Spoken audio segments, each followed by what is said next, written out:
बिस्मिल्लाहिर्रहमानिर्रहीम। अस्सलाम वालेकुम वरहमतुल्लाह। फ्रेंड, मैं आपके साथ एक और नई वीडियो लेके हाज़िर हूँ। इस वीडियो में मैं आपको बताऊंगा कि सऊदी सेंट्रल बैंक सामा ने एक अलर्ट जारी किया है।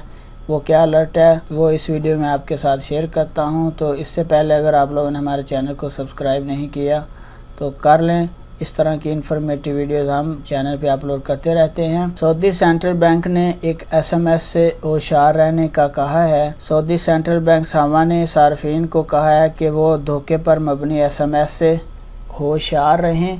आजल वेबसाइट के मुताबिक सामा ने सार्फिन को किसी किस्म के पैगामात नहीं भेजे। गुज़श्ता कुछ दिनों से सार्फिन को पैगामात मसूल हो रहे हैं, उनसे बैंक की तफसीलात मांगी जा रही है और पैगाम में ये कहा जा रहा है कि आपको बैरून मुल्क से रकम ट्रांसफ़र की गई है और अपनी बैंक की तफसीलात की तस्दीक कराएं ताकि वो बैरून मुल्क से आने वाली जो रकम है वो हम आपके अकाउंट में मुंतकिल कर दें। तो इस तरह से वो जो आपके अकाउंट की तफसीलात मांगते हैं, कार्ड नंबर, ATM वगैरह, ये सारी डिटेल मांगते हैं और उसके बाद आपके साथ धोखा या फ्रॉड हो सकता है। तो सामा ने ये अलर्ट जारी किया है कि आपने किसी किस्म का कोई भी अपना जो डाटा है बैंक के मुतल्लिक किसी को नहीं बताना। तो अपना बहुत सारा ख्याल रखिएगा फ्रेंड्स। अस्सलाम वालेकुम वरहमतुल्लाह।